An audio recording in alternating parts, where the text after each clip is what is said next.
नमस्कार। 22 जिले 22 खबर में आप सभी का बहुत बहुत स्वागत है। मैं हूं सौरभ त्रिपाठी। बुलेटिन की शुरुआत करते हैं। 36वें अंतर्राष्ट्रीय सूरजकुंड हस्तशिल्प मेले का आगाज हो गया है। उपराष्ट्रपति जगदीप धनखड़ ने सूरजकुंड हस्तशिल्प मेले का शुभारंभ किया। उद्घाटन समारोह में मुख्यमंत्री मनोहर लाल, परिवहन मंत्री मूलचंद शर्मा और पंचायत मंत्री देवेंद्र बबली समेत कई लोग मौजूद रहे। उपराष्ट्रपति जगदीप धनखड़ अपनी पत्नी सुदेश धनखड़ के साथ पहुंचे। उपराष्ट्रपति जगदीप धनखड़ के सूरजकुंड मेले में पहुंचने पर उन्हें गार्ड ऑफ ऑनर दिया गया और पगड़ी पहनाकर उपराष्ट्रपति और मुख्यमंत्री का सम्मान किया गया। इसके बाद उपराष्ट्रपति जगदीप धनखड़ ने मेले का उद्घाटन किया। मेले के शुभारंभ के मौके पर कलाकारों ने सांस्कृतिक कार्यक्रम की प्रस्तुति दी। वहीं बता दें, इस मौके पर सीएम मनोहर लाल और उपराष्ट्रपति जगदीप धनखड़ ने संबोधित भी किया। आपको बता दें कि इस बार पूर्वोत्तर के 8 राज्यों को मेले का थीम स्टेट बनाया गया है। सूरजकुंड मेला रोज सुबह 10:30 बजे से रात 8:30 बजे तक चलेगा और ये मेला 19 फरवरी तक चलेगा। 19 फरवरी को समापन है।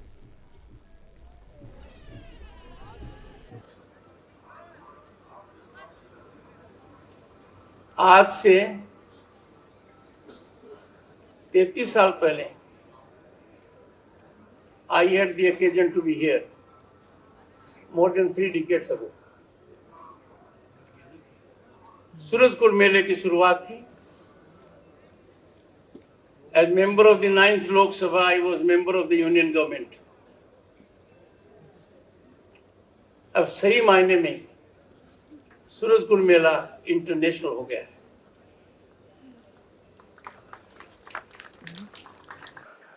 हर वर्ष ये मेला होता है। जैसा बताया गया कि 1987 से मेला शुरू हुआ था। बीच में एक वर्ष छोड़ करके लगातार हर वर्ष ये मेला 1 फरवरी से 15 फरवरी तक पहले होता था।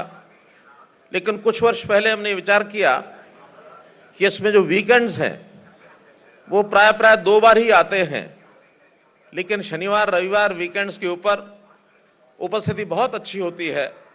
तो इन तिथियों का चयन इस ढंग से किया जाने लगा कि इसमें 3 वीकेंड्स आते हैं। तो इसलिए आज ये 3 तारीख को शुरू हुआ है। 19 फरवरी तक ये मेला अपना ये चलेगा। हमारा जो वसुधैव कुटुंबकम का एक जो विचार है वो सबको यहाँ प्रदर्शित होता है। और जब देश के अन्य अन्य प्रांतों की सांस्कृतिक कला और उसका प्रदर्शन होता है तो एक भारत श्रेष्ठ भारत, इसके हमको दर्शन होते हैं। हमारे देश की विभिन्न बोलियां, भाषाएं, संस्कृति, खान पान, रहन सहन, लेकिन फिर भी अनेकता में एकता, एक भारत श्रेष्ठ भारत, इस प्रकार का ये मेला है। इस मेले में हर वर्ष की भांति एक सहभागी राष्ट्र होता है और एक थीम स्टेट, इस नाते से भी परंपरा है। लेकिन इस बार सौभाग्य की बात है कि सहभागी राष्ट्र के नाते से इस बार शंघाई कॉरपोरेशन ऑर्गेनाइजेशन, जिसमें 20 देशों की भागीदारी है, और ऐसे ही थीम स्टेट के नाते उत्तर पूर्व के जो सभी प्रदेश, जिसमें अरुणाचल प्रदेश, असम, मणिपुर, मेघालय, मिजोरम, नागालैंड, सिक्किम और त्रिपुरा, ये सब शामिल हैं।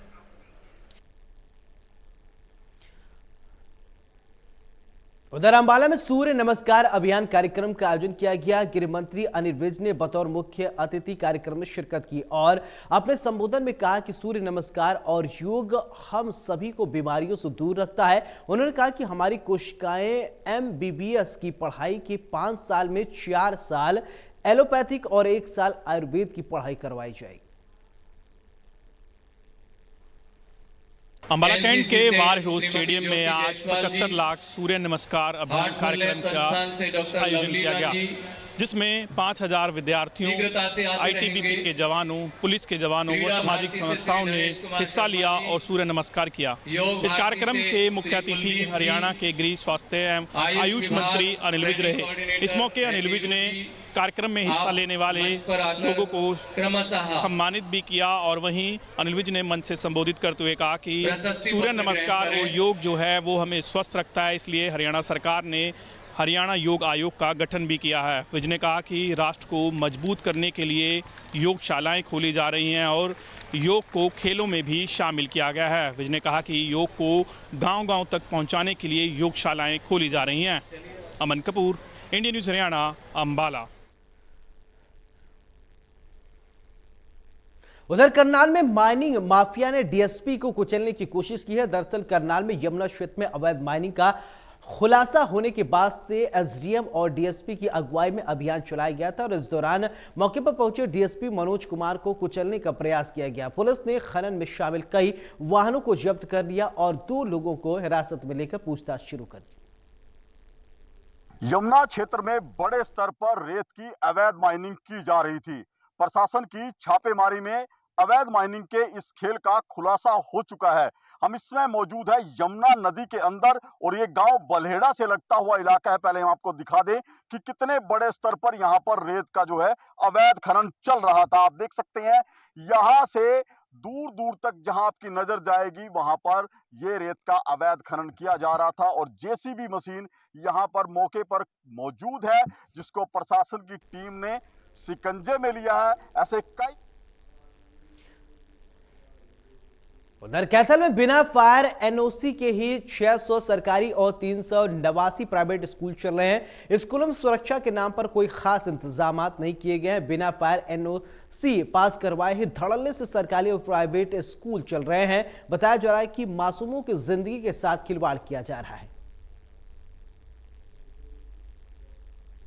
कैथल जिले की अगर हम बात करें तो लगातार सरकारी स्कूल और प्राइवेट स्कूलों की बात करें तो बच्चों की ज़िंदगी के साथ लगातार खिलवाड़ किया जा रहा है। बता दें कि लगातार बात करें सरकारी स्कूलों की तो 600 के करीब सरकारी स्कूल है और एनओसी फायर की अगर हम बात करें तो लगभग 6 स्कूलों ने ही एनओसी अभी तक ली है और उनके साथ साथ 600 में से 6 एनओसी होना एक बड़ी आश्चर्यजनक बात है। जबकि हज़ारों की संख्या में जो सरकारी स्कूल है वहाँ पर छोटे छोटे नन्हे मुन्ने बच्चे पढ़ते हैं, लेकिन खतरे में रहकर बच्चों को मजबूरन जो पढ़ना है वो पढ़ रहा है। उसी के बाद अगर हम बात करें प्राइवेट स्कूलों के संचालकों की और उन प्राइवेट स्कूलों की संख्या की तो 390 की संख्या उन प्राइवेट स्कूलों की है जिन्होंने अब तक लगभग 100 के आसपास ही एनओसी ली है और लगातार फायर ऑफिसर और फायर ऑफिस द्वारा लगातार नोटिस जारी किए जा रहे हैं, लेकिन प्राइवेट स्कूल और सरकारी स्कूल मानने को तैयार नहीं है और बिना एनओसी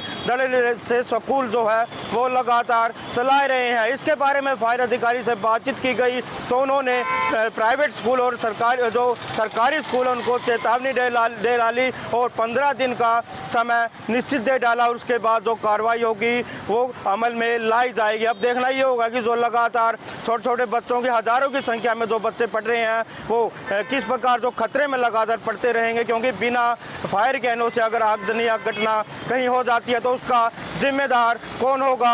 और लगातार मामले सामने आ रहे हैं। ऐसी बात करें स्कूलों में तो लगातार मामले भी सामने आ रहे हैं। अब देखना होगा कि जिला प्रशासन द्वारा क्या कुछ पुख्ता प्रबंध किए जाएंगे या फिर ऐसे ही बच्चे जो है खतरे में पड़ते हुए नजर आएंगे। कैमरामैन उमेश के साथ मनोज मलिक, इंडिया न्यूज हरियाणा। रेवाड़ी नगर परिषद में कर्मचारी के नियम कानून ताक पर रखकर नई प्रॉपर्टी आईडी बनाने का मामला सामने आया है, जहां नगर आयुक्त ने भी माना है नियमों को फॉलो किए बगैर नई प्रॉपर्टी आईडी जारी कर दी गई है, जो कि नियमों के खिलाफ है। डीएमसी ने इस पर बताया जा रहा है कि कड़ा संज्ञान लेते हुए जिम्मेदार अधिकारियों और कर्मचारियों पर कार्रवाई करने के लिए 4 महीने में बनाई गई नई प्रॉपर्टी आईडी का पूरा डाटा तलब किया है। रेवाड़ी नगर परिषद अपने कारनामों को लेकर चर्चा में रहता है। नया मामला एनडीसी भ्रष्टाचार को लेकर जुड़ा हुआ है। बता दें कि रेवाड़ी में जो नगर परिषद कर्मचारी हैं कायदे कानून पर ताक पर रखते हुए प्रॉपर्टी आईडी जारी करने में लगे हुए, ऐसा कहना रेवाड़ी डीएमसी का है। रेवाड़ी डीएमसी सुबीता ढाका की ओर से एक पत्र जारी किया गया है जिसमें कहा गया है कि बीते 4 माह के दौरान नई प्रॉपर्टी आईडी बना दी गई बिना किसी एनओसी के, जो कि डीएमसी व ईओ से परमिशन लेनी थी, लेकिन कर्मचारियों ने बिना किसी एनओसी के ही प्रॉपर्टी आईडी जारी कर दी। इसमें यह भी कहा गया है कि जो सीएससी सेंटर है, कॉमन सर्विस सेंटर संचालक और नगर परिषद कर्मचारियों की मिली भगत के चलते इस तरह के खेल खेले जा रहे हैं और कहीं ना कहीं जो अवैध कॉलोनी थी उनमें भी प्रॉपर्टी आईडी जारी कर दी गई, जो कि नियम के विरुद्ध है। ऐसे में कहीं ना कहीं अब कार्रवाई की बात कही जा रही है, अनुशासनात्मक कार्रवाई के लेटर भी जारी किया गया है। अब देखना होगा कि रेवाड़ी नगर परिषद में जिस तरह से एनडीसी को लेकर खलबली मची हुई है कि किन अधिकारियों व कर्मचारियों पर कार्रवाई होती है, यह भी देखना होगा। रेवाड़ी से अमित विश्वकर्मा, इंडिया न्यूज, हरियाणा। उधर महेंद्रगढ़ में कॉलेज के असिस्टेंट प्रोफेसर पर एक छात्रा ने भी छेड़छाड़ का आरोप लगाते हुए पुलिस में शिकायत दी है। पीड़िता के साथ सामाजिक संगठन से जुड़े लोग भी थाने में पहुंचे और बताया जा रहा है कि जिन्हें एसएचओ ने कार्रवाई करने का भरोसा दिया है और शिकायत के आधार पर कार्रवाई शुरू कर दी गई है। महेंद्रगढ़ कॉलेज के असिस्टेंट प्रोफेसर के ऊपर जिस तरह से छात्राओं ने छेड़छाड़ के आरोप लगाए थे और उसके बाद में ये पूरा मामला सुर्खियों में था और इसको लेकर सामाजिक संगठनों ने भी प्रदर्शन किए थे और उसके बाद में आज एक अन्य छात्रा भी सामने आई है। इससे पहले 4 छात्राओं ने छेड़छाड़ के आरोप लगाए थे और पुलिस ने उस पर मामला दर्ज किया था। आज एक अन्य छात्रा ने भी एक शिकायत दी है जिसमें उक्त प्रोफेसर के ऊपर छेड़छाड़ करने का आरोप लगाया है, जिस पर पुलिस ने मामला दर्ज करने की बात कही है और कानूनी कार्रवाई शुरू कर दी है। Pradeep Balodia, India news, Mahendragarh. करीब 2 महीने से ज्यादा का समय हो चुका है पंजाब के मोहाली में चल रहे बंदी सिखों की रिहाई के धरने को समर्थन देने के लिए अब सिरसा से भी कई संस्थाओं से लोग जुड़ रहे हैं। 14 फरवरी को मोहाली पहुंचेंगे और वहां समर्थन देते हुए विरोध प्रदर्शन करेंगे। किसान नेता सुखदेव सिंह ने इसकी जानकारी दी है। पंजाब के मोहाली में पिछले 2 महीने से चल रहे बंदी सिखों की रिहाई की मांग को लेकर सिरसा के किसान भी एकजुट होंगे और 14 फरवरी को सिरसा के किसान, सिख नेता और दूसरे संगठन से जुड़े नेता इस प्रदर्शन में शामिल होंगे, धरने को समर्थन देंगे और पंजाब सरकार के खिलाफ विरोध जाहिर करेंगे। मीडिया से रूबरू होते हुए किसान नेता सुखदेव सिंह ने बताया कि पिछले 30 सालों से पंजाब की जेलों में सिख लोग बंद किए हुए हैं, जिसकी रिहाई की मांग को लेकर वे लगातार पिछले 2 महीने से पंजाब सरकार के खिलाफ रोष प्रकट कर रहे हैं, लेकिन पंजाब सरकार उनकी कोई सुनवाई नहीं कर रही है। उन्होंने कहा कि 14 फरवरी को सिरसा से काफी संख्या में सिख नेता, किसान नेता और दूसरे संगठन से जुड़े नेता इस प्रदर्शन में शामिल होंगे और सरकार के खिलाफ विरोध प्रदर्शन किया जाएगा। सिरसा से विजय कुमार, इंडिया न्यूज, हरियाणा। उधर रोहतक में ट्रांसपोर्टर पर फायरिंग के मामले में आरोपियों के तार पंजाब की जेल से जुड़े बताए जा रहे हैं। बताया जा रहा है कि गैंगस्टर सोनू डागर के कहने पर रोहतक में 2 लोगों को गोली मारी गई थी और दरअसल पुलिस ने मामले में शामिल 4 में से 1 आरोपी को गिरफ्तार कर लिया है, जिससे पूछताछ में यह खुलासा हुआ है। मशहूर पंजाबी गायक सिद्धू मूसेवाला की हत्या के आरोप में पंजाब जेल में बंद मोनू डागर के तार रोहतक गोलीकांड से भी जुड़े हुए हैं। दरअसल कल रोहतक जिले के खेड़ी साद गांव में एक ट्रांसपोर्ट यूनियन के प्रदेश अध्यक्ष व उसके मुंशी पर बाइक सवार 4 युवकों ने फायरिंग की थी, जिसके बाद पुलिस ने एक आरोपी को गिरफ्तार किया और पुलिस पूछताछ में बड़ा खुलासा किया।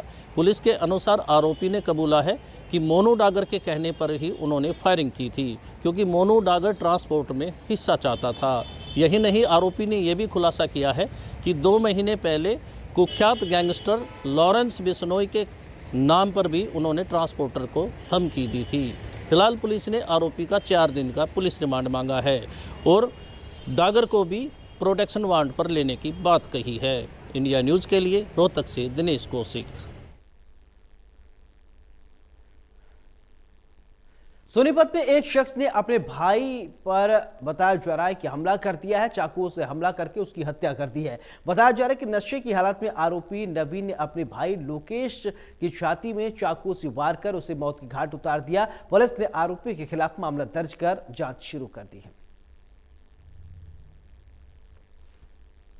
सोनीपत में रिश्तों को शर्मसार करने का मामला सामने आया है। दरअसल सोनीपत के गांव सिटावली में नशे की हालत में भाई ने अपने दूसरे भाई को चाकुओं से गोद कर हत्या कर दी है। जानकारी के मुताबिक बात करें तो 40 वर्षीय लोकेश गांव सिटावली का रहने वाला था और उसके भाई नवीन ने नशे की हालत में अपने भाई लोकेश की छाती में चाकू मारकर हत्या कर दी, जिसको लेकर पुलिस को सूचना मिली और सूचना के बाद मोहाना थाना पुलिस मौके पर पहुंची और वहीं शव को कब्जे में लेकर नागरिक हॉस्पिटल में पोस्टमार्टम करवाकर परिजनों को सौंप दिया है। जानकारी के मुताबिक जिस प्रकार से रिश्तों को शर्मसार करने वाला मामला सामने आया है, आरोपी नवीन नशे का आदी था और शराब के नशे में ही उसने अपने भाई की हत्या की है। सोनीपत से इंडिया न्यूज हरियाणा के लिए राम सिंह मान। चरखी दादरी के जिला पार्षद चेयरमैन और वाइस चेयरमैन को उपायुक्त प्रीति और अतिरिक्त उपायुक्त अनुराग डाहलिया शपथ दिलाए। शपथ के बाद उपायुक्त ने चेयरमैन और वाइस चेयरमैन को संविधान के अनुसार काम करने की सलाह दी। जिला चरखी दादरी के जिला परिषद चेयरमैन और वाइस चेयरमैन को उपायुक्त व अतिरिक्त उपायुक्त द्वारा शपथ दिलाई गई। उपायुक्त का कहना है कि निष्ठापूर्वक अपना ग्रामीण क्षेत्र का, अपने क्षेत्र का विकास करवाएं और इस बात को ध्यान में रखें कि संविधान के तौर पर सभी को चलना है। चेयरमैन का कहना है कि मैं विकास तो ग्रामीण क्षेत्र का करवाऊंगा जब सरकार हमें बजट देगी और बजट के अनुसार सबको समान विकास होगा। चरखी दादरी से इंडिया न्यूज़ के लिए सुरेंद्र शर्मा। भारत में बनने वाले प्रोडक्ट को एक्सपोर्ट और एक्सपोर्ट करने में बढ़ावा देने के लिए भारत सरकार द्वारा कई योजनाएं चलाई जा रही है। यमुनानगर के एक निजी होटल में आयोजित कार्यक्रम में केंद्र सरकार के कई अधिकारी और बड़ी संख्या में उद्योगपतियों ने शिरकत की। इस अवसर पर जहां केंद्र सरकार के अधिकारियों ने एक्सपोर्ट को बढ़ावा देने के लिए उद्योगपतियों को योजना की जानकारी दी, वहीं उद्योगपतियों ने अधिकारियों के साथ अपनी दिक्कतों को साझा करते हुए इनके समाधान की मांग की है। रिपोर्ट देखिए। एक्सपोर्ट को बढ़ावा देने के लिए एमएसएमई की योजना को बताने के लिए आज शहर के निजी होटल में एक सेमिनार हुआ। करनाल द्वारा आयोजित एमएसएमई के सेमिनार में जहां लघु स्तर के उद्योगपति शामिल हुए, वहीं अधिकारी भी शामिल हुए। उन्होंने उद्योगपतियों को बताया सरकार चाहती है एमएसएमई को प्रमोट करे, उसके लिए रेवेन्यू जनरेट हो, एक्सपोर्ट बढ़े। तो उन्होंने विभिन्न योजना बताई किस तरह की जो कामकाजी स्कीम है सरकार की योजनाओं से उद्योगपति लाभ ले सकते हैं। वहीं उद्योगपतियों ने भी अपने उद्योग जगत में आने वाली दिक्कतों के बारे में बताया। उन्होंने बताया कि एमएसएमई को लेकर प्रैक्टिकल स्तर पर किस तरह की दिक्कतें आती हैं। यदि दोनों मिलकर आपस में बात करते हैं, समस्याओं का समाधान हो जाता है तो एक्सपोर्ट बढ़ जाता है। इस तरह से जो व्यापारियों और सरकार की बातचीत को लेकर जहां अधिकारी खुश नजर आए, तो वहीं व्यापारियों ने भी कहा कि सरकार ने एक अच्छी पहल की है। सरकार ने खुद उद्योगपतियों को बुलाया है और उनकी दिक्कतों को सुना है। वहीं उन्होंने बजट को लेकर भी कहा कि बजट में जिस तरह का प्रावधान है एमएसएमई इसमें जरूर तरक्की करेगी, क्योंकि जो मैक्सिमम जो एम्प्लॉयमेंट की बात करें, रेवेन्यू की बात करें तो एमएसएमई के द्वारा ही की जा सकती है। यमुनानगर से देविदास शारदा न्यूज़ हरियाणा। उधर भिवानी स्थित परशुराम धर्मशाला में आर्ट ऑफ लिविंग टीचर द्वारा 2 दिवसीय कैंप लगाकर 21 बच्चों को ज्ञान के गुण सिखाए गए हैं। टेलर अवताजे की ट्रेनर ने बताया कि पहले बच्चों को मेडिटेशन करवाया गया और अंतर्बोध के ज्ञान के गुण सिखाए गए हैं और जिसके जरिए आप किसी के भी भविष्य के बारे में जान सकते हैं। रिपोर्ट देखिए। आर्ट ऑफ लिविंग टीचर्स द्वारा भिवानी के 5 से 18 साल तक के 21 बच्चों को इंट्यूशन प्रक्रिया के जरिए अंतर्बोध का ज्ञान सिखाया गया। बताया जाता है कि इस प्रक्रिया के जरिए बच्चों को अंतर्बोध का ज्ञान होता है। टीचर्स का कहना है कि इस प्रक्रिया का मेन उद्देश्य है बच्चों में अंतर्बोध कराकर उसमें सही निर्णय लेने की भावना को पैदा करना है। उन्होंने बताया कि इस प्रक्रिया से गुजरा हुआ बच्चा कुछ पहले से ही घटित होने वाली घटनाओं का भी पता लगा सकता है। भिवानी से सुमित जांगड़ा, इंडिया न्यूज़ हरियाणा। 22 जिले 22 खबर में मेरे साथ फिलहाल इतना ही। नमस्कार।